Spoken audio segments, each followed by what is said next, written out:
गुरुर्ब्रह्मा गुरुर्विष्णुः गुरुर्देवो महेश्वरः गुरुः साक्षात् परब्रह्म तस्मै श्री गुरवे नमः. तस्मै श्री गुरवे नमः. नमस्कार. आज आपण थोडा उशिरा सुरू करतोय, तर तुम्ही इतका वेळ माझी वाट बघितली त्याच्याबद्दल मी आपला आभारी आहे. आणि आज आपण थोडं उशिरापर्यंत सुद्धा कदाचित अभ्यास करू, कारण आपल्याला समजा आज हा 17वा अध्याय पूर्ण करता आला, शिकता आला, तर प्रयत्न करायचा माझा विचार आहे. नंतर पुढच्या वेळेस आपण 18वा अध्याय शिकायला सुरुवात करू. मागच्या वेळेस आपण ज्ञानेश्वर महाराजांच्या ज्ञानेश्वरीमधल्या 300व्या ओवीपर्यंत आलो होतो. तर आपण तिथपासून पुढे सुरू करूया. आणि श्लोक कुठला होता आपला? अदेशकाले यद्दानम अपात्रेभ्यश्च दीयते असत्कृत असत्कृतम अवज्ञातम तत्तामस मुदाहृतम. म्हणजे चुकीच्या काळी, चुकीच्या वेळी, चुकीच्या व्यक्तीला अपमानास्पद वागणुकीनी वगैरे वगैरे जर आपण दान दिलं तर ते तामसी दान आहे. करुणी भावना तुच्छ देशाधिक न पाहता अनादरेची जे देणे जाणते दान तामस, हे आपण बघितलं होतं. तर या श्लोकावर ज्ञानेश्वर महाराजांनी अनेक ओव्या लिहिल्या आहेत.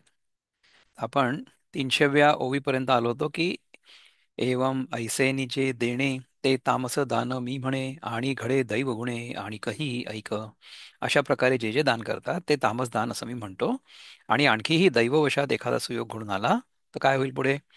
विपाये गुणाक्षर पडे, टाळीये कावळा सापडे, तैसे तामसा पर्व जोडे पुण्य देशी. तर लाकडे कोरणाऱ्या घुणा नामक किड्याकडून कोरण्याच्या क्रियेत जसं क्वचितच अक्षर कोरलं जावं, किंवा टाळी वाजवताना तिच्यामध्ये जसा कावळा क्वचितच सापडावा, त्याप्रमाणे तमोगुणी मनुष्याला पुण्यस्थळी पर्वकालाचा योग क्वचितच सापडावा. म्हणजे ह्यांनी जी दोन उदाहरणं दिलेली आहेत की ते योग फार क्वचित घडतात. समजा एखादा किडा काहीतरी कोरतोय तर तो काय अक्षर थोडीच कोरणार आहे, इम्पॉसिबल आहे. आणि आपण जर टाळ्या वाजवल्या तर त्या टाळ्यामध्ये एखादा कावळा येऊन अडकेल का कधी? इम्पॉसिबल आहे. त्याचप्रमाणे तामस दान करणारा जो आहे त्याच्याकडनं सात्विक दान होईल किंवा पुण्याचं दान होईल असं नाही सापडणार. तमोगुणी मनुष्याला पुण्यस्थळी पर्वकालाचा अजिबात योग नाही येणार. तेथ देखो नि तो आथिला योग्यो मागोही आला, तोही दर्पा चढला भांभावे जरी. त्यावेळी तो तमोगुणी पुरुष संपन्न आहे असे पाहून योग्य म्हणजे सत्पात्र असा ब्राह्मण मागायला आला, तर हा तमोगुणी दाता तशात अभिमानाच्या अतिरेकामुळे भांबावलेला गुंग असलाच आणि त्याच्या मनात त्या ब्राह्मणाला काही द्यावं असं आलंच. म्हणजे आता ही सिच्युएशन ती बिल्डअप करतायत बघा ज्ञानेश्वर महाराज. तरी श्रद्धा न जिरी जीवी न धरी जीवी, तया माथा ही न खालवी, स्वये न करी ना करवी अघ्याधिक अर्घ्याधिक. म्हणजे काय आहे की ह्या ब्राह्मणाला त्याच्याबद्दल अंतःकरणात श्रद्धा तर धरत नाहीच आहे, मस्तक खाली घालून लवून नमस्कारही करत नाहीये, अगर दुसऱ्याकडून करवीत पण नाहीये. आलिया आणि मग काय करतो की आलिया न घली बैसो, तेथ गंधाक्षतांचा काय अतिसो, हा अप्रसंगू कीर असो तामसी नरी. जेथे आलेल्या सत्पात्र ब्राह्मणाला बसायला आसन घालत नाही, तिथे गंध अक्षता वगैरे अर्पण करणं हा अधिकपणा कुठला? हे सर्व प्रकार त्या तामस पुरुषाच्या ठिकाणी खरोखर असंभवनीयच होय. तो तामसी दान करणारा जो मनुष्य आहे तो ह्या सगळ्या गोष्टी करणारच नाही. पै बोळवी जे ऋणा तू, तैसा झकवी तयाचा हातू, तू करणे याचा भूतू प्रयोगू तेथ. ज्याप्रमाणे काहीतरी थोडंसं देऊन सावकाराची रवानगी करावी, त्याप्रमाणे सत्पात्र ब्राह्मणाच्या हातावर अल्प दान देऊन त्याची बोळवणूक करून फसवतो तामसी दान करणारा. म्हणजे आपण सगळ्या आपल्या खानदानाचा उद्धार करून घ्यायचं त्याच्याकडनं जे काही आपल्याला करून घ्यायचंय विधी ते करून घ्यायचे, आणि मग ते केल्यानंतर दान देताना दक्षिणा देताना अगदी त्याच्या हातावर अक्षताच्या वाटण्याच्या अक्षता म्हणतो ना तसं टेकवायचं आणि मग म्हणायचं ठीक आहे झालं तुमचं. आमचे अनुभवानंद स्वामी कधी कधी गोष्ट सांगतात की एक मोठा शेठजी होता. तर त्या शेठजीनी काहीतरी कोणाकडनं ऐकलं असेल की आपण समजा अशा प्रकारचा विधी केला देवळात जाऊन आणि ब्राह्मणाला काही दान दिलं तर मग याने उद्धार होतो, मोक्ष मिळतो वगैरे वगैरे काहीतरी ऐकलं असेल. तर त्यांनी सांगितलं की एका ब्राह्मणाला जाऊन की इसके लिए आप 1 कोटी जप कीजिए, 1 कोटीचा जप करा तुम्ही. हं? तर त्यांनी असं असं व्हायला पाहिजे अशी माझी इच्छा आहे. तर म्हणे ठीक आहे. आणि मग दक्षिणा दिली त्या ब्राह्मणाला. दक्षिणा किती? 100 रुपये. तर तो शेठजी वळून जायला लागला तेवढ्यात ब्राह्मण म्हणतो की हो गया अभी. तो म्हणे इतने जल्दी हो गया इतना बडा जब, हाँ इतने पैसे में इतना ही होता है म्हणे. तर अशा प्रकारची गोष्ट सांगतात गुरुजी आमचे कधी कधी. हे तामसी दान आहे. मग देऊच नका ना, कशाला उगीच उगीच द्यायचं. आपल्याला आपल्या मनात समजा अशी एक इच्छा असेल की आपलं इतकं चांगलं व्हावं, म्हणजे आपला उत्कर्ष इतका व्हावा की आपल्याकडे गडगंज श्रीमंती असावी किंवा हे असावं ते असावं, अनेक प्रकारची श्रीमंती असावी. परंतु ती श्रीमंती ज्या व्यक्तीमुळे आपल्याला होते किंवा ज्या शक्तीमुळे होते, तिच्याबद्दल आपल्या मनामध्ये कुठल्याही प्रकारची आदराची भावना नाही आहे, तुच्छतेची भावना आहे. आणि परतफेड करायची जर वेळ आली तर काहीतरी एकदम वाटाण्याच्या अक्षता जसं म्हणतो ना आपण, तर अशा प्रकारचं समजा आपण केलं तर मग त्या दानाला काही अर्थ नाही आहे. म्हणजे तो व्यवहार सुद्धा नाही आहे. म्हणजे आपल्या इथे असं सांगितलं जातं की आपण समजा कुठला व्यवसाय जर केला तर व्यवसायामध्ये साधारण 20 ते 25% जास्त नफा असू नये. म्हणजे वैश्य सुद्धा जरी असलं ना, म्हणजे मी आता समजा कुठला व्यवसाय करतोय, इकडनं मी वस्तू घेतली आणि तिकडे वस्तू विकली, तर त्याच्यामध्ये समजा मी 100 रुपयाला घेतली तर 120 125 पेक्षा जास्त विकू नये, असा आपला धर्म आपल्याला सांगतो. त्याच्यापेक्षा खूप जास्त केला तुम्ही तर मग त्याच्यामध्ये काय होईल की ज्या व्यक्तीला ते घेण्या वाचून काही गत्यंतर नाहीये, त्या व्यक्तीची हाय तुम्हाला लागेल. तर तसं नको व्हायला. आपण आपल्याकडनं प्रामाणिकपणे व्यवसाय करायचा प्रयत्न करावा आणि त्याच्या पलीकडे मग भगवंतावर सोडून द्यावा की तुम्हाला कोण व्यक्ती पैसा देते. म्हणजे जर आपण अशा भावनेनी व्यवसाय केला, कुठलाही व्यवसाय म्हणण्यापेक्षा कुठलंही काम केलं, की आपण आपल्याकडनं ते काम प्रामाणिकपणे करू आणि आपल्याला काम करायला मिळतंय ही भगवंताची सेवा आहे. कारण की आपण आपले जे गिराईक असतील त्यांची जी आपण सेवा करू, त्यांना जे काही आपण माल पुरवू म्हणा किंवा माझ्या केसमध्ये सल्ला, कन्सल्टंट आहे ना, तर ते करत असताना जो आपला ग्राहक आहे तो म्हणजे भगवंताचं रूप आहे असं समजून जर आपण केलं, तर त्याच्यानंतर मग त्या ग्राहकाच्या रूपाने भगवंतच आपल्याला देतो अशी भावना आपली तयार होते. पुष्कळदा काय होतं की आपण काहीतरी काम करू पण आपल्याला पाहिजे तो मोबदला नाही मिळत. मग काय करायचं? मी असं धरतो की आपलं यांना काहीतरी गेल्या जन्मीचं देणं असेल, ते आपण ह्यांना दिलं, आता आपण विसरून जावं त्याच्याबद्दल. त्यांची जर द्यायची इच्छा असेल, त्यांना जर स्वतःहून वाटलं की हां याला काहीतरी द्यायला पाहिजे, तर मग ते स्वतःहून देतील. दिलं दिलं. दुसरं कसं असतं की आपण समजा कोणाकडनं काही घेतलं आणि समजा आपण त्याची परतफेड नाही केली ना, तर मग ती कुठल्या दुसऱ्या रूपाने करावी लागते आपल्याला. तुम्हाला मागे मी खूप दिवसांपूर्वी एखादी गोष्ट सांगितली होती किंवा आता मला आठवत नाही, कारण की मी ही गोष्ट सांगितलेली आहे कोणाला तरी, पण आपल्या कार्यक्रमात सांगितले की नाही मला माहित नाही, की कर्माचा सिद्धांत कसा काम करतो. की मी इथे जेव्हा शिकत होतो ना व्हर्जिनियामध्ये, तर व्हर्जिनियातनं फ्लोरिडामध्ये आमचे काका राहायचे तेव्हा. तर काकांकडे मी जायचो पुष्कळदा, कधी सुट्ट्या वगैरे आल्या की. तर त्यांच्या घरी जाईपर्यंत पूर्ण रस्ता बिना टोलचा होता. परंतु जॅक्सनविलला पोहोचण्यापूर्वी एक सेंट जॉन्स नदीवर एक पूल होता आणि त्या पुलामध्ये ते पैसे टाकायचे बिनमध्ये आणि मग तो दिवा लालचा हिरवा व्हायचा म्हणा किंवा ती हे उघडायचं असं काहीतरी होतं. नाही ते नव्हतं, म्हणजे ते बॅरियर नव्हतं, ती दांडीवर नव्हती होत. तुम्ही त्यात पैसे टाकायचे आणि मग पुढे जायचं असं होतं. तर त्याच्यामध्ये काय झालं पहा की फ्लोरिडामध्ये पोहोचण्यापूर्वी फ्लोरिडाच्या बॉर्डरवर म्हणजे बॉर्डर क्रॉस केल्यानंतर जॅक्सनविलला त्यांचं घर मला असं वाटतं आय थिंक पाऊण तासावर वगैरे आहे. तर मी तिथे बॉर्डर क्रॉस केल्यानंतर एका जागी रेस्ट एरिया असायचा, आहे म्हणजे अजूनही. तर तिथून मी 25 पैशाचं नाणं टाकून आणि त्यांना फोन करायचो, म्हणजे क्वार्टर, 25 सेंट्स, की काका आता मी इथपर्यंत आलोय तर इथून घरी यायला 45 मिनिट लागेल. मग माझ्या काकू मस्त गरम गरम काहीतरी वरण भात म्हणा, खिचडी म्हणा, काहीतरी करायच्या आणि आम्ही मग जेवायचो. अशा प्रकारे, कारण की तिला 10 तास लागायचे मला तिथनं. मी 55 मैलाची स्पीड लिमिट होती आणि मी कधी स्पीड लिमिट तेव्हा मोडली नव्हती. ठीक आहे. तर ब्लॅक्सबर्गहून जॅक्सनव्हिलला जायला 500 साडेपाचशे मैल, तर साधारण 10-11 तास लागायचे. म्हणजे एकदा मध्ये थांबून, 2 वेळा थांबून, किंवा पेट्रोल भरायला वगैरे वेळ लागायचा. ठीक आहे ना. म्हणजे सकाळी समजा 8 वाजता निघालो, संध्याकाळी 7 वाजता जेवायच्या वेळेपर्यंत पर्यंत आम्ही पोहोचायचो नेहमी. तर मी खूपदा गेलो त्यांच्याकडे. म्हणजे 11 तास गाडी चालवणं मला तेव्हा काही वाटायचंच नाही. म्हणजे अर्थात विशीमध्ये असताना कुठे तेवढा आपण विचार करतो. मला आणि माझ्या गाडीमध्ये एअर कंडिशनिंग नव्हतं, तर खिडक्या उघड्या ठेवून जायचं उन्हाळ्यामध्ये. अर्थात हिवाळ्यामध्ये हीट होती गाडीमध्ये. हिवाळ्यामध्ये ती काचा बंद करून हीट सुरू करून गेलं की चालायचं, पण उन्हाळ्यामध्ये तर खिडक्या उघड्या ठेवून जावं लागायचं ना, नाही तर मग गरम होणार गाडी. राईट. तर 11 तास.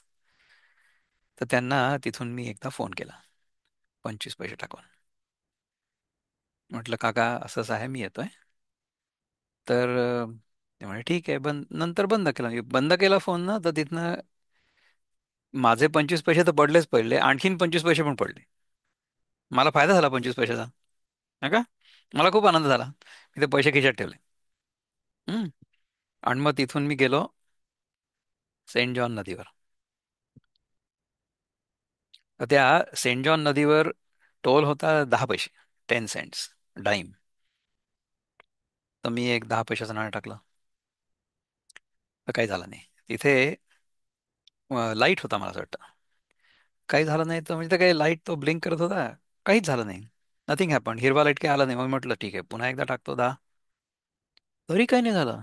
मी बघितलं त्याच्याकडे, त्या टोपलीमध्ये पडतोय की नाही पैसा वगैरे, ते सगळं व्यवस्थित होतं. तो पैसा चालला पण होता आतमध्ये. पुन्हा एकदा टाकले 10 पैसे. आणि नंतर माझ्या डोक्यात प्रकाश पडला की तिथे लाल आणि हिरवा असे दोन लाईट्स नव्हतेच. तिथे फक्त एक पिवळा लाईट जो होता तो ब्लिंक करत होता. म्हणजे याचा अर्थ काय आहे की तुम्ही त्याच्यामध्ये 10 पैसे टाका आपल्या मनाने, आणि मग ऑन युअर ऑनर तुम्ही चालले जा. अर्थात तुम्ही समजा नाही टाकले तर तुम्हाला समजा कोणी पकडेल किंवा नाही मला माहित नाही. अर्थात अमेरिकेत आपण असे नियम मोडत नाही, कारण की तुम्हाला माहिती नसतं की कधी कुठे काही कॅमेरा वगैरे लागलेला आहे, त्यांना तुमच्या गाडीची लायसन्स प्लेट दिसेल, आणि मग जर तुम्ही टोल न भरता गेले असं कळलं तर मग that will be A moving violation. मग मुव्हिंग व्हायलेशन मध्ये तुम्हाला दंड पण होईल, नंतर तुमच्या इन्शुरन्स मधले तुमचे पॉईंट्स कमी होतील, तुमचा इन्शुरन्स वाढेल वगैरे, अनेक प्रकारचे तुम्हाला दंड बसू शकतात. तर ते 30 पैसे गेल्यानंतर माझ्या डोक्यामध्ये प्रकाश पडला की इथे लाल आणि हिरवा दिवा नाहीच आहे, पिवळाच दिवा आहे, फक्त ब्लिंकिंग. तर तुम्ही विचार करा की आता ह्याचं गणित मी कसं केलं. याचं गणित मी हे केलं की मला साधारण अर्ध्या तासासाठी, समजा मी चुकीच्या मार्गाने पैसा मिळवला, तर अर्ध्या तासामध्ये त्याचे साधारण 25 वर 5 म्हणजे किती, 20% मला दंड बसू शकतो. म्हणजे आपण समजा चुकीच्या मार्गाने काही घेतलं, पैसा घेतला, आणि तो आपला आहे असं समजलं आणि खिशात ठेवला, तर त्या चुकीच्या पैशावर अर्ध्या तासाला 20% या हिशोबाने तुम्हाला जर दंड लागू शकला, तर तुम्ही चुकीच्या मार्गाने एक तरी पैसा घ्याल का कधी. विचार करा. मला समजा कधी कुठे काही पैसे सापडले ना, ते जर कळलं आपल्याला, म्हणजे सबस्टॅन्शियल अमाऊंट जर असेल, तर ते कुणाचे आहेत हे आपण शोधायचा प्रयत्न करू आणि त्या माणसाला ते पैसे परत करायचा प्रयत्न करू. हा आपला धर्म आपल्याला सांगतो. एकदा मी लहानपणी, म्हणजे कॉलेजमध्ये असताना वगैरेची गोष्ट आहे, जॉगिंग करत होतो सकाळी. जॉगिंग करत जात असताना मला भर चौकामध्ये एक पाकिट सापडलं. तर ते पाकिट मी बघितलं की इथे कोणाचं पडलेलं आहे किंवा काय वगैरे, कोणी दिसतंय का आजूबाजूला, कोणी नव्हतं. मला दिसलं. मग मी त्या पाकिट उघडून बघितलं की त्याच्यामध्ये काय दिसतंय मला. त्याच्यात पैसे होते. त्या काळात म्हणजे मी 1982-83 वगैरेची गोष्ट करतोय. तर तेव्हा असतील साधारण 80 ते 90 रुपये होते. Which was a huge amount. म्हणजे आजच्या काळात तुम्ही विचार केला तर समजा 7-8 हजार रुपये होते त्या पाकिटात कॅश. बरं, त्याच्यात आणखीन एक पत्ता पण होता. तर पत्ता असा होता की कोणीतरी पेपर डिस्ट्रीब्युटर, म्हणजे सकाळी उठून सायकलवरनं पेपर वाटणारा सगळीकडे असा मुलगा कोणीतरी असेल माणूस. तर मग मी घरी गेलो आणि मग आंघोळ वगैरे केली आणि मग तो पत्ता जवळचाच होता, फार दूर नव्हता. तर मी ते पाकिट घेऊन त्या पत्त्यावर गेलो. तर तो माणूस कोण होता माहिती आहे का? त्याचं सायकल रिपेअरिंगचं दुकान होतं आमच्या पलीकडच्या नेबरहूडमध्ये, म्हणजे आमच्या घरापासून एक 1-1.5-1.5 किलोमीटर. तर तिथे गेल्यानंतर लक्षात आलं की हा माणूस सायकल रिपेअरिंगचं काम करतोय. तर मी त्याला विचारलं, म्हटलं की इथे हे कोण कोण आहे, म्हणजे ह्या नावाचा माणूस. तर म्हणे मीच आहे. मी म्हटलं कसं चाललंय तुझा दिवस आजचा? लहान होता तो वयाने, जास्त नव्हता मोठा, म्हणजे माझ्यापेक्षा थोडासाच मोठा असेल कदाचित. म्हटलं तुमचा दिवस कसा चाललाय आजचा? त्यामुळे तुम्हाला काय सांगू, माझं ना सकाळी पाकिट कुठेतरी हरवलं. मी म्हटलं की तुमचं पाकिट हरवलं नाही म्हटलं, देवाच्या कृपेने परत मिळालं म्हटलं तुम्हाला, हे घ्या. तर त्यांनी ते पाकिट मी म्हटलं उघडून बघा त्याच्यामध्ये सगळं आहे की नाही, म्हणजे मला जसं सापडलं तसं मी तुम्हाला दिलंय म्हटलं. तर त्यांनी बघितलं तर सगळं त्याच्यामध्ये इंटॅक्ट होतं, काहीच गहाळ झालेलं नव्हतं. तर त्याच्या चेहऱ्यावरचा जो भाव होता ना, तो भाव, हे जे 80 रुपये मी त्याला कॅश परत केले, त्याच्यामध्ये मोजण्यासारखा नव्हताच. म्हणजे त्याच्या चेहऱ्यावरचा भाव जो मला बघायला मिळाला, अनुभवायला मिळाला, तो अनुभव अमूल्य होता. त्याचं मोल ह्या 80 रुपयामध्ये झालंच नसतं कधी. म्हणजे कसं आहे की तुम्ही जर तुमच्या स्वकष्टाने मिळवलेली वस्तू जर ठेवली तर ठीक आहे. पण जर नसेल कमवलेली स्वकष्टाने, आणि तुम्हाला जर ती सापडली आणि तुम्ही ती घेतली आणि तुम्हाला असं वाटलं की आपली आज लॉटरी लागली आणि तुम्ही ती स्वतःसाठी वापरली, तर त्याचा परिणाम किती वाईट असू शकतो हे मी तुम्हाला त्या आधी जी घटना सांगितली ना त्याच्यावरनं सांगितलं. अर्थात ती आधी जी घटना सांगितली ती झालेली नंतर आहे. ही जी घटना मी तुम्हाला सांगितली, मी पैसे परत केले, ती आधीची घटना आहे. That is actually the earlier one. So this jogging in Nagpur वगैरे that happened in I think 82-83. आणि मी जी अमेरिकेतली घटना सांगितली दॅट वॉज इन 85. 85 नाही, सी दॅट वॉज इन 89 और समथिंग, आय डोंट नो. पुष्कळ नंतरची घटना आहे ती. पण ह्या दोन घटनांना मी कोरिलेट करतो. आपण काय ॲडव्हर्टाईज करतो की आपल्या दैनंदिन जीवनातल्या अनुभवांवरनं आपण गीता कशी शिकू शकतो. ठीक आहे ना? तर हे लक्षात आलं मला की आपण जर स्वकष्टाने एखादी वस्तू अर्जित केलेली नसेल तर ती आपण ठेवायला नको. आपण ईशावास्य उपनिषदामधला मंत्र ऐकला होता ना, की मा गृधक कस्य विद्धनम, आपलं जे धन नसेल ते आपण घ्यायला नको म्हणून. आणि आत्ता ह्या अध्यायात आपण काय शिकलो, की आपण जर स्वकष्टाने स्वधर्मानुसार जर धन अर्जित केलेलं नसेल तर ते धन आपण दान म्हणून देऊ पण नाही शकत, है ना? समजा आपण एखादी चोरी केलेली वस्तू असेल, कोणाकडनं तरी चोरी केली, हडपली, आणि मग आपण ती दान केली कुठल्याही कामासाठी, तर त्याला आपण सात्विक दान म्हणू का? ते तामसी दान आहे. ते दान नाहीच आहे, कारण की जी वस्तू आपण दान करतोय ती आपली नाहीच तर आहे. आणि आपल्याला उपनिषद काय सांगतं की खरोखर तर तुमचं काहीच नाही. म्हणजे स्वकष्टांनी स्वधर्मानुसार तुम्ही जर एखादी वस्तू अर्जित केली तरी सुद्धा ती वस्तू तयार तुम्ही थोडीच केलेली आहे. म्हणजे तुम्ही अगदी स्वकष्टाने शेती जरी केली, सगळ्यात उत्तम व्यवसाय कुठला? शेतीचा आहे ना. दुसरा उत्तम व्यवसाय म्हणजे व्यापार, ट्रेडिंग. आणि तिसरा म्हणजे नोकरी, दास्यत्व. त्याच्यानंतर मग भीक. समजा काहीच नसेल तर मग भिक्षा. आणि मग त्याच्यापेक्षा वाईट म्हणजे चोरीमारी, लूटपाट, डकेती, भ्रष्टाचार, लाचलुचपत, हे सगळ्यात वाईट. तर आपली जी वस्तू नसेल, ती वस्तू आपली आहे असं म्हणणं हे चूक आहे. ती वस्तू आपण दान करणं हे चूक आहे. आणि जर एखादी वस्तू आपली नसताना आपण ती चुकीच्या मार्गाने, अनैतिक मार्गाने जर मिळवलेली असली, एस्पेशली पैसा, तर त्याच्यावर दंड अर्ध्या तासाला 20% या हिशोबाने होऊ शकतो. मग किती डेंजरस आहे बघा बरं हे. म्हणजे कर्माचा सिद्धांत कसा आपल्या जीवनामध्ये लागू होतो, त्याचं मी तुम्हाला फक्त उदाहरण सांगितलं. ह्याच्याबद्दल तुम्हाला कोणाला काही प्रश्न आहेत का बाय द वे? माझ्या जीवनातला प्रसंग तुम्हाला सांगितला मी.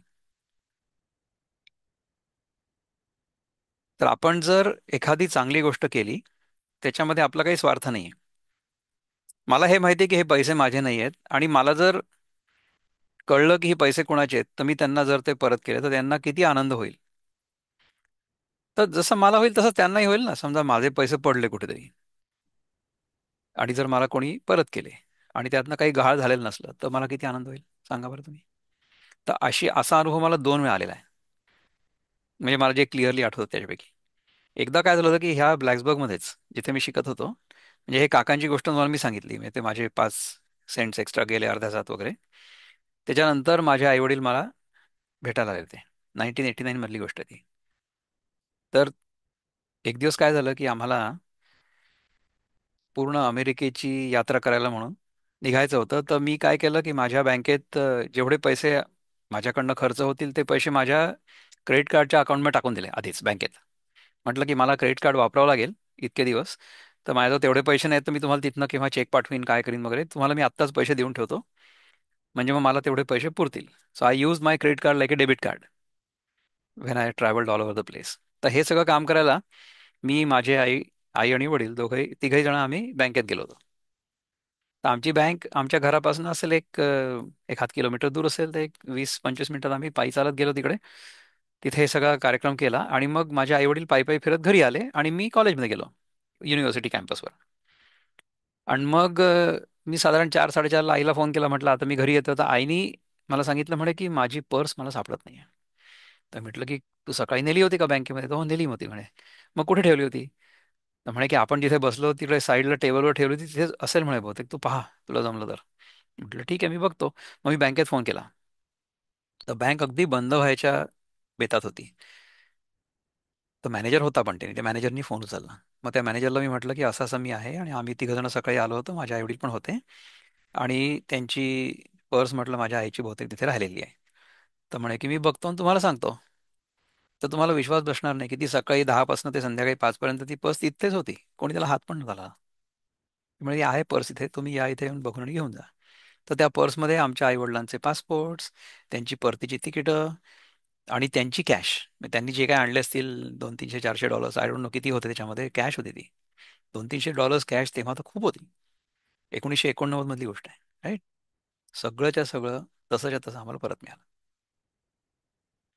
म्हणजे आपला स्वकष्टाचा जो पैसा असतो, जर आपण चांगल्या मार्गाने मिळवलेला असला, तर तो चोरीला नाही जात, गहाळ नाही होत.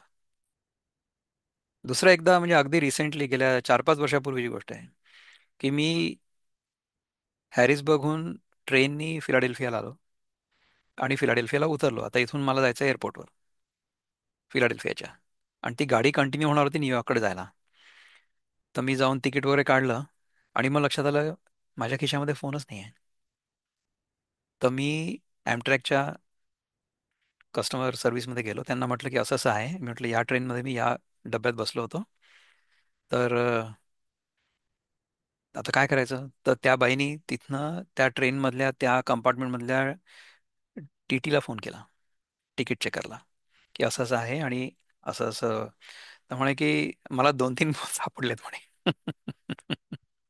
तर त्यामुळे मी एक काम करतो, हे सगळे फोन मी पलीकडच्या स्टेशनवर त्या स्टेशन मास्टरला देतो. म्हणजे ट्रेंटन नावाचं स्टेशन आहे इथून पलीकडे न्यूजर्सीला जाताना, न्यूजर्सीची राजधानी. तर it takes about an hour from Philadelphia to go there by train. तर मी म्हटलं तर मी काय करायचं. तर ती बाई म्हणाली की ते आता तुमच्याजवळ फोन नाही आहे, तर तुम्हाला काय करायचं तुम्ही ठरवा. मी म्हटलं माझी फ्लाईट रात्री 9 वाजता आहे, आणि आत्ता दुपारचे 2 बिन वाजले होते काहीतरी. मी सकाळी लवकर निघालो होतो, म्हटलं की आपण लवकर निघू, एअरपोर्टवर जाऊ, आरामात बसू, काहीतरी काम करू, लोकांना फोन करू, ईमेल्स पाठवू, काय जे काय करायचं ते, म्हणजे घाई नको उगीच. तर हे वेळ होता माझ्याजवळ, म्हणून मी म्हटलं की ठीक आहे, मी जातो आता तिथे, मी तिकीट काढलं राऊंड ट्रिप त्यांच्या लोकल ट्रेनचं इथून ट्रेंटनला जायला. तर ट्रेंटनला मला पोचायला ॲमट्रॅक तर 45 मिनिटात पोहोचते, पण मला पोचायला सव्वा दीड तास लागला. तर तिथे गेल्यानंतर मी त्या स्टेशन मास्टरकडे गेलो. त्यांनी मला माझा फोन दाखवला, म्हणे हा तुमचा फोन आहे. म्हटलं हा माझा फोन आहे, हे बाकीचे फोन्स माझे नाही आहेत म्हटलं. हा फोन मी घेतला, माझं ते काम झालं. तर तो म्हणे की आता तुम्ही परत कसे जाणार. मी म्हटलं, त्यांना सांगितलं की असं असं माझी ट्रेन आहे. तर ते म्हणे की तुम्ही त्या ट्रेननी नका जाऊ, ती स्लो ट्रेन आहे, तुम्ही माझ्या ट्रेननी जा म्हणे, म्हणजे ॲमट्रॅकनी. मी म्हटलं पण माझ्याकडे ॲमट्रॅकचं तिकीट तिकीट कुठे आहे? ते तर महाग आहे, हे लोकल जरा स्वस्त आहे. तर म्हणे नाही नाही, तुम्ही आमच्यामुळे तुम्हाला त्रास झाला, तुम्हाला इथपर्यंत यावं लागलं, म्हणून तुम्ही यू आर माय गेस्ट आणि तुम्ही माझ्या गाडीत बसा आणि ॲमट्रॅकनी तिथे जा, मी त्या टीटीला सांगतो की हे असं असं यांचं झालंय, तुम्ही यांना घेऊन जा. अशी कृपा असते देवाची. तर असे अनुभव आपल्याला येतात की आपण जर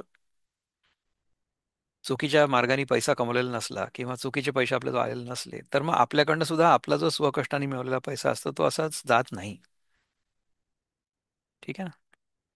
तर हा कर्माचा सिद्धांत ईशावास्य उपनिषदामधला मंत्र.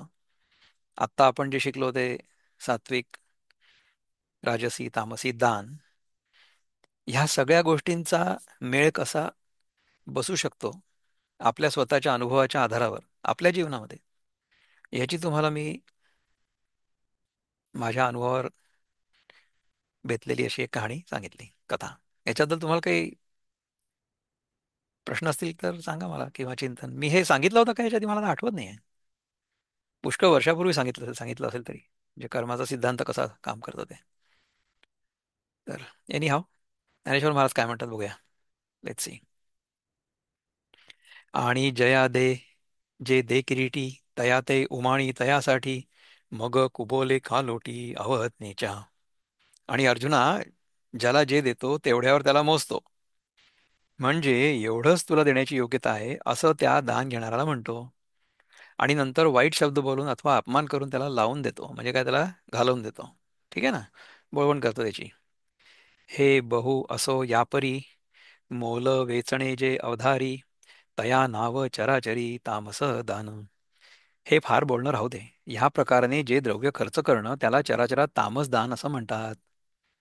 ऐशी आपुलाला चिन्ही, अळंकृते तिन्ही, दाने दाविली अभिधानी रजतमाचिया. याप्रमाणे आपापल्या लक्षणांनी सुशोभित, म्हणजे युक्त, सुशोभित काय म्हणतात, तामस काय सुशोभित आहे का,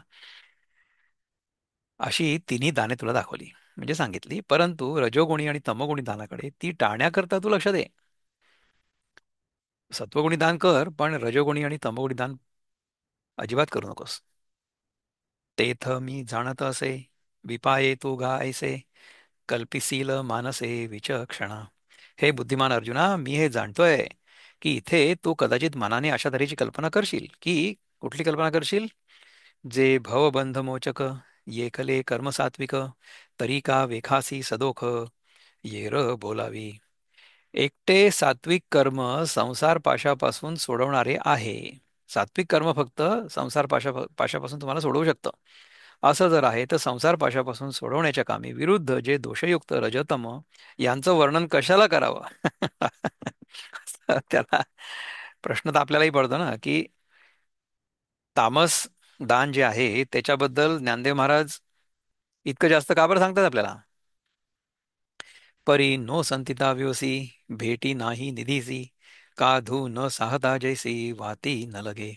परंतु ज्याप्रमाणे पिशाच्याला दूर केल्याशिवाय पुरलेलं द्रव्य हाती येत नाही, अथवा धूर सहन केला नाही तर जसा दिवा लागणार नाही, तैसे शुद्ध सत्वा आड आहे रजतमाचे कवाड, ते भेदणे या ते कीड म्हणावे का. त्याप्रमाणे शुद्ध सत्वगुणाच्या आड रजोगुण आणि तमोगुण यांचा पडदा आहे, तो नाहीसा करायला अर्जुना वाईट का म्हणावं? आम्ही श्रद्धाधिदानात जे समस्त ही क्रिया जात, सांगितले का व्याप्त तीही गुणी. श्रद्धेपासून आरंभ करून अखेर दानापर्यंत सर्व क्रिया मात्र तिन्ही गुणांनी व्याप्त आहेत, म्हणून जे आम्ही सांगितलं ते ते सगळं तेथ भरवसेनी तिन्ही, न सांगोची ऐसे मानी, परी सत्व दावावया दोन्ही बोलिलो ये रे. तेथे खरोखरच तीन गुण सांगण्याचा आमचा इरादा नव्हता, परंतु सत्वगुणाचं स्वरूप स्पष्ट समजावण्याकरता दुसरे रजोगुण आणि तमोगुण हे दोन आम्ही बोललो असं समज. जर तुम्हाला आता पुष्कळदा काय होतं बघा, अमेरिकेत तुम्ही बघितलं असेल की, किंवा भारतात सुद्धा ना, सिमेंटचा जेव्हा रस्ता असतो ना, कॉन्क्रीटचा, तर तो रस्ता साधारण लाईट ग्रे कलरचा असतो ना. म्हणजे तो डार्क नसतो. जसं आपण डांबरी रस्ता काळा असतो पूर्ण, तसा सिमेंटचा रस्ता काळा नसतो. आता त्या सिमेंटच्या रस्त्यावर समजा तुम्हाला पांढऱ्या रंगाने रेघ आखायची असेल, तर तुम्हाला त्याचा कॉन्ट्रास्ट बरोबर दिसणार नाही. इथे अमेरिकेत काय करतात माहिती आहे का, की त्या पांढऱ्या रंगाची जिथे आपण पट्टी काढणार असू ना, त्याच्या खाली पहिले काळ्या रंगाची पट्टी काढतात, आणि त्या काळ्या रंगाच्या पट्टीवर पांढरा रंग लावतात. म्हणजे पांढऱ्या रंगाची पट्टी काढतात, म्हणजे मग ती पांढरी पट्टी आपल्याला कॉन्ट्रास्टमुळे चांगली दिसते. त्याचप्रमाणे आपल्याला रज आणि तम हे दोन सांगितले गुण, त्याच्यामुळे हा सत्वगुण जो आहे ना, हा जास्त क्लिअरली दिसतो आपल्याला. तुम्ही समजा की डांबरी रस्ता म्हणजे तमोगुण, सिमेंटचा रस्ता म्हणजे रजोगुण, आणि पांढरी पट्टी त्याच्यावरची म्हणजे सत्वगुण. तर तुम्हाला जर ती पट्टी व्यवस्थित दिसावी असं वाटत असेल, तर त्याच्या बाजूला कॉन्ट्रास्ट म्हणून तुम्हाला रजतम सांगणं भाग आहे. तर त्याच्यामुळे हा सत्वगुण जो आहे किंवा सात्विक दान जे आहे, हे तामसी दान कसं आहे हे सांगितलं की तुम्हाला मग सात्विक दान कळेल, है ना. आणि श्रद्धेपासून ते दानापर्यंत ह्या सगळ्याच्या सगळ्या गोष्टी सत्व रजतम या तिन्ही गुणांमध्ये विभाजित आहेत. विभाजित म्हणण्यापेक्षा त्यांचे असे there are shades, there are infinite shades. म्हणजे सत्वगुणापासून ते तमगुणापर्यंत ज्या शेड्स आहेत ना, त्या इन्फिनिट आहेत बेसिकली. असं अगदी क्लिअर कट सत्वगुण, रजोगुण, तमोगुण असं तीन वेगळे वेगळे भाग नाही आहेत. त्याच्या अनेक शेड्स आहेत. म्हणजे आपलं जीवन जे आहे, मनुष्य स्वभाव जो आहे, तो देखील there are infinite shades of grey. त्याच्यामध्ये शुद्ध सत्वगुणी कोणी झालेला आहे असं आपण सांगू नाही शकत. शुद्ध तमोगुणी कोणी झालेला आहे असंही नाही सांगू शकत. तमोगुणी जे लोक आहेत त्यांच्यामध्ये सुद्धा काही चांगले गुण आहेत. म्हणजे महाभारतामध्ये दुर्योधन, कंस, कर्ण यांचे दुर्गुण दाखवले, तसे सद्गुण पण दाखवलेत. बरं, दुसरीकडे भीष्माचार्य, द्रोणाचार्य हे तसे सद्गुणी आहेत, सत्वगुणी आहेत, परंतु त्यांच्यामधले जे दोष आहेत ते पण दाखवलेत. म्हणजे कसं आहे की प्रत्येक व्यक्तीमध्ये काहीतरी चांगलं असेल, काहीतरी वाईट असेल, परंतु आधिक्य कशाचं आहे, प्रिडॉमिनन्स, प्रादुर्भाव कशाचा आहे. जर सत्वगुण चांगला असेल किंवा जास्त धडधाकट असेल, प्रिडॉमिनंट असेल, तर ते असणं अपेक्षित आहे. आपल्याला जर समाज चांगला चालावा असं वाटत असेल तर. पण जर रजोगुण तमोगुण यांची प्रबलता असेल, तर मग तो समाज चांगला चालणार आहे. समाज काय, आपणही चांगले नाही चालणार. It will be A bad thing for all of us. असं नाही करू. जे दोही माझी तिजे असे, ते दोन्ही सांडिताची दिसे. अहोरात्र त्यागे जैसे संध्या रूप. ज्याप्रमाणे दिवस आणि रात्र यांचा त्याग केला असता या दोहोंमधील असणाऱ्या संध्याकाळाचे रूप दिसते. त्या दोघांच्या मध्ये बरोबर संध्याकाळ दिसतो. त्याप्रमाणे दोन्हीमध्ये जे तिसरं आहे, त्या दोन्हीचा त्याग केला असता तसं दिसतं. तैसे रजतम विनाशे, तिजे जे उत्तम दिसे, ते सत्व हे आपैसे भावासी ये. त्याप्रमाणे रजवतमाच्या नाशाने तिसरं उत्तम जे दृष्टोत्पत्तीस येतं, तेच तो सत्वगुण आहे हे आपोआपच कळून येतं. एवं दाखवावया सत्व तुझ, निरूपिले तमरज, ते सांडूनी सत्वे काज, साधी आपुले. याप्रमाणे तुला सत्वगुण स्पष्ट समजण्याकरता रजोगुण आणि तमोगुण यांचं वर्णन केलं. ह्या रजतमांचा त्याग करून सत्वगुणाच्या योगाने तू आपलं काम साधून घे. सत्वेची येणे चोखाळे, करी यज्ञाधिके सकळे, पावसी ते करतळे आपुले निज. त्या शुद्ध सत्वगुणानेच याज्ञाधिक सर्व क्रिया कर, म्हणजे त्या योगाने तुला ते स्वरूप तळहातावर घेतलेल्या पदार्थासारखं प्राप्त होईल. जर तू सत्वगुणांनी युक्त होऊन कुठलीही क्रिया, कुठलंही कर्म जर केलं, तर तुला सत्वगुण म्हणजे काय हे अगदी स्पष्टपणे कळेल. म्हणजे आपण कसं की कर्म जेव्हा करतो ना, त्या कर्मामधले दोष सुद्धा आपल्याला लक्षात येतात. तुम्ही जोपर्यंत पोळी लाटणार नाही, ती शेकणार नाही, तोपर्यंत ती पोळी करपते कशी, जळते कशी किंवा कच्ची कशी राहते, ह्या सगळ्याचा अनुभव तुम्हाला येणारच नाही. आपण जेव्हा आपल्या आईच्या हातची पोळी खातो तेव्हा ती पोळी परफेक्ट असते, नाही? पण तशी पोळी आपल्याला करता यावी याच्यासाठी समजा आपण प्रयत्न केला तर पहिले तर आपली कणिक बरोबर भिजत नाही. कणिक खूप पातळ भिजली आणि ती जर आपण लाटायला गेलो तर ती पोळीच लाटली जात नाही. समजा खूप खूप कडक झाली कणिक, घट्ट झाली, तर मग पुरीसारखी तिची लाटली जाते पोळी. बरं, तिची जर तुम्ही बरोबर तिला भाजलं नाही दोन्हीकडनं आणि जर शेकलं नाही, तर मग ती फुगत तर नाहीच नाही, अर्धी कच्ची राहते किंवा जळून जाते किंवा कडक होते, वातड होते. म्हणजे काय झालं की कर्म केल्याशिवाय त्या कर्मामध्ये पण शुद्धी होणार नाही, म्हणजे कर्म सुद्धा चांगलं होणार नाही आणि चित्तशुद्धी तर होणारच होणार नाही. साध्या साध्या कर्मांमध्ये सुद्धा ह्याला योग म्हणतात. म्हणजे योग हा कर्मसु कौशलम. हे कर्मामध्ये कुशलता जी आहे ना, तिला योग म्हणतात. कुठलंही काम चांगलं करता येणं इज योग. पर ते चांगलं व्हायला लागलं, चांगलं करता यायला लागलं आणि त्याच्यामध्ये आपण आपल्या स्वतःला विसरून गेलो, तर दॅट इज मोक्ष. तेवढ्यापुरता दॅट इज समाधी. जोपर्यंत आपल्या मनामध्ये हे आहे ना की हे मी करतोय, तोपर्यंत मोक्ष नाही आहे. तोपर्यंत करता जिवंत आहे. कारण कुठलेही कर्म करत असताना जर कर्ता भाव आपला नाही झाला, मी तुम्हाला भीमसेन जोशींची गोष्ट सांगितलेली आहे की त्यांना विचारलं होतं, आमचे एक बंधू आहेत सुरेश तळवलकर म्हणून, ते तबला वाजवतात. तर सुरेश दादांनी त्यांना विचारलं की तुम्ही हे सगळं गाणं वगैरे का करता? तर भीमसेनजींनी त्यांना उत्तर दिलं होतं की म्हणे, संगीतामुळे मी स्वतःच्या मीला विसरून जातो. म्हणजे जो गाणारा भीमसेन जोशी आहे तो त्या संगीतामध्ये नाहीसा होऊन जातो. फक्त संगीत उरतं.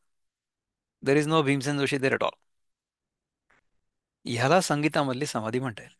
त्याच्यामध्ये गाणारा उरतच नाही, फक्त संगीत राहत. कुठलंही कर्म करताना जर आपण स्वतःला विसरून गेलो, त्या कर्मामध्ये जर तल्लीनता झाली, तर तोच योग आहे. कर्म करत असताना जर आपल्याला त्या कर्मापासून काहीतरी फळ हवं असेल, तर तोपर्यंत त्याच्यामध्ये एक धाकधूक असते की हे बरोबर होईल की नाही, ते बरोबर होईल की नाही. पण जेव्हा 100% आपण त्याच्यामध्ये बुडून जातो, त्याच्यानंतर मग करता नाही सावतो आणि मग तिथे फक्त भगवंताची कृपा उरते, बाकी काहीच उरत नाही. त्याला करणारं उरतच नाही. तर अशा प्रकारे तुम्ही कुठलेही कर्म करा, मग अगदी पोळ्या करा, भांडी घासा, केरवारा करा. आता ती जनाबाई करायची ना नामदेव शिंप्याकडे काम, दळिता कांडिता तुझं पाहिना अनंता. तर तुम्ही तुमच्या कर्मामधनं भगवंताचं दर्शन करू शकता. ते कर्म जर तुम्ही कर्ता भाव विरहित केलं तर कर्मामुळे तुमची चित्तशुद्धी होते. तर कर्मामुळे करा चित्तशुद्धी. आणि चित्तशुद्धी एकदा झाली की त्याच्यानंतर भगवंताचं दर्शन तुम्हाला होणारच आहे आपोआप, नाही? चित्तशुद्ध होणं फार महत्वाचं आहे, नाही तर मग तुम्हाला भगवंताचं दर्शन नाही होऊ शकत. शुद्ध सत्वगुणानेच यज्ञाधिक क्रिया सर्व कर, या योगाने तुला ते स्वरूप तळहातावर घेतलेल्या पदार्थासारखं प्राप्त होईल. तुझं स्वरूप, तुझं स्वरूप स्वतःच ते तुला दिसेल. म्हणजे आपण काय म्हणतो की diet purification to mind purification to self realisation. आपण काय केलं की आपण स्वतःला जो मी मानलेला आहे त्या मीला आपण प्युरिफाय करतोय. कारण की हा मी अन्नापासून तयार झालेला आहे, मी अगदी ग्रोस याच्यावर म्हणतोय. तर त्याच्याने अन्नापासून जे तयार होतं शरीर, ते अन्न शुद्ध केल्याबरोबर एक 2-3 महिन्यामध्ये शुद्ध होतं. म्हणजे आहार शुद्धीतून देहशुद्धी फार लवकर होते. ती म्हणजे प्राथमिक शाळा, किंडर गार्डन, बालक मंदिर. हं? त्याच्यानंतर चित्तशुद्धी व्हायला लागते. तर that is next level up. मग त्याच्यामध्ये तुम्हाला मग योगामध्ये रस वाढायला लागतो किंवा गीतेचा अभ्यास करायला रस वाटायला लागतो. ह्या गोष्टी व्हायला लागतात, आपोआप व्हायला लागतात. ते करायची काही गरज पडत नाही आणि त्याच्यामध्ये आनंद वाटायला लागतो. तुम्ही सगळे लोक इथे जे येऊन बसला आहात, दर मंगळवारी आणि शुक्रवारी येतात, तर तुमची पुरेशी चित्तशुद्धी झालेली आहे. नाहीतर तुम्हाला या विषयामध्ये रसच नाही येणार. तुम्ही जर इथे केवळ आध्यात्मिक मनोरंजन ह्या दृष्टिकोनातून येत असला, तर मग कदाचित तुमचा अपेक्षाभंग होऊ शकतो. कारण की आपण इथे मनोरंजन नाही करत आहे, आपण इथे काहीतरी शिकायचा प्रयत्न करतो. ते जर करत असाल तुम्ही, तर तुमची चित्तशुद्धी पुरेशी झालेली आहे. चित्तशुद्धी जर पूर्ण झाली, तर तुम्हाला तुमच्या स्वरूपाचं दर्शन झाल्याशिवाय राहणार नाही. आणि त्याच्यामध्येच अनंत आनंद आहे. सूर्ये दाविले साते, काय एक न दिसे तेथे, तेवी सत्वे केले फळाते, काय नेदी. सूर्याने प्रकाशित केलं असता ह्या जगात काय एक दिसणार नाही. त्याप्रमाणे सत्वगुणाने केलेलं कर्म कोणत्या फळाला देणार नाही. सत्वगुणाने केलेलं कर्म जे असेल त्याचं फळ मिळालं, चांगलं फळ मिळेल. हे खीर आवडता विखी, शक्ती सत्वी आथिनिकी, परी मोक्षेसी एकी मिसळणे जे. खरोखर वाटेल ते फळ प्राप्त करून देण्याच्या बाबतीत सात्विक कर्माची पद्धती चांगली आहे. परंतु ज्या एकाने मोक्षाशी एकरूप होता येतं, ते एक आनची आहे. तयाचा सावा जेल आहे, तै मोक्षाचाही हो ये गावी सरते. ते निराळच आहे. त्याचं साह्य जेव्हा सात्विक कर्माला मिळतं, तेव्हा त्या सात्विक कर्माचा मोक्षाच्या गावात देखील प्रवेश होतो. पै भांगार जरी पंधरे, तरी राजावळीची अक्षरे, लाहे तैची सरे जिया परी. सोनं 15च्या दराने म्हणजे 100 नंबरी असलं तरी त्याला जेव्हा राजमुद्रेची अक्षरं प्राप्त होतात, तेव्हाच ते ज्याप्रमाणे चालतं, म्हणजे त्याची किंमत होते. स्वच्छे शीतळे सुगंधे, जळे होती सुखप्रदे, परी पवित्रत्व संबंधे तीर्थाचेनी. स्वच्छ, थंड आणि सुगंधी असे पाण्याचे सुख देणारे प्रकार असतात. परंतु त्या पाण्यात पवित्रपणा तीर्थाच्या संबंधाने येतो. जेव्हा त्या पाण्याचं तीर्थ होतं, तेव्हा त्याच्यामध्ये पवित्रपणा येतो. नई हो का भलते थोरी, परी गंगा जे अंगीकारी, तेची तिये सागरी प्रवेश उगा. नदी वाटेल तितकी मोठी का असेना, परंतु गंगा जेव्हा तिचा अंगीकार करील, तेव्हाच अर्जुना तिचा समुद्रात प्रवेश होईल. आता बघा की हे काय सांगण्याचा प्रयत्न करतात की गंगा नदी जी गंगोत्रीपासून गंगासागरपर्यंत जाते, त्याच्या आजूबाजूला ज्या काही नद्या असतील त्या कितीही मोठ्या असल्या तरी जोपर्यंत त्या गंगेला मिळत नाहीत, तोपर्यंत त्या समुद्रामध्ये जाऊन मिळू नाही शकत. त्याप्रमाणे आपण आपलं जे कुठलेही जे काही कर्म असेल, जोपर्यंत ते सगळंच्या सगळं कर्म सात्विक होत नाही, तोपर्यंत ते मोक्षाकडे घेऊन जाणार नाही आपल्याला. जोपर्यंत आपण रजोगुणामध्ये कर्म करत असू, तमोगुणामध्ये कर्म करत असू, तोपर्यंत ते कर्म आपल्याला मोक्षाकडे नाही घेऊन जाणार. तर कुठली नदी कितीही मोठी असली तरी तुम्हाला ती गंगेमध्ये जोपर्यंत मिळत नाही, तोपर्यंत समुद्रात प्रवेश होणार नाही. तैसे सात्विका कर्मा किरीटी, येता मोक्षाची ये भेटी, न पडे आडकाठी ते वेगळे आहे. त्याप्रमाणे अर्जुना, सात्विक कर्माला मोक्षाच्या भेटीला येत असताना ज्याच्या योगाने विघ्न येत नाही, ते वेगळंच आहे. हा बोलू ऐकत खेवी, अर्जुना आधी न माये जीवी, म्हणे देवे कृपा करावी, सांगावे ते. हे देवाचं बोलणं ऐकता क्षणीच अर्जुनाच्या अंतःकरणात उत्कंठा मावेना आणि तो म्हणाला, देवांनी कृपा करून मला ते सांगावं. तेथ कृपाळू चक्रवर्ती, म्हणे ऐक तयाची व्यक्ती, जेणे सात्विकते मुक्ती रत्न देखे. तेव्हा सर्व कृपाळूंचे सार्वभौम राजे श्रीकृष्ण परमात्मा म्हणाले, ज्याच्या योगाने त्या सात्विक कर्माच्या आटोक्यात ते मोक्षरूपी रत्न येतं, ते ऐक. आता इथपासून नंतर याच्यानंतरचा श्लोक जो आहे, 23, 24, 25, आय थिंक 28 पर्यंत 6 श्लोक आहेत आणखीन. सो लेट मी सी की ओव्या किती आहेत. I am going to count that. 327 पर्यंत आपण आलो ना. त्याच्यानंतरच्या ज्या ओव्या आहेत, 327 पासून ते, अरे बापरे, 400च्या पेक्षा जास्ती आहेत. मे बी 427 वगैरे आहेत. So let's not rush through them.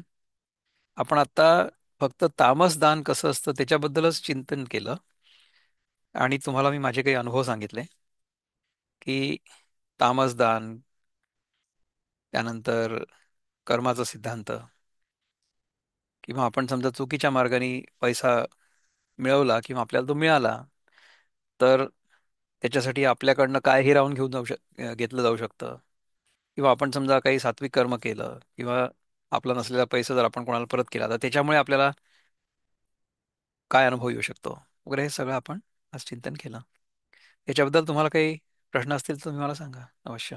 किंवा तुमच्या मनात काही विचार असतील, तुमचा एखादा अनुभव तुम्हाला सांगावासा वाटत असेल, जरूर सांगा.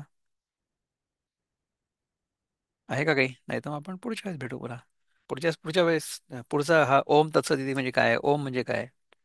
याच्याबद्दल आपण शिकू. हं? ओम पूर्णमद पूर्णमिदं पूर्णात् पूर्णमुदच्यते पूर्णस्य पूर्णमादाय पूर्णमेवावशिष्यते. ओम शांती शांती शांती. हरि ओम श्री गुरुभ्यो नमः. हरि ओम.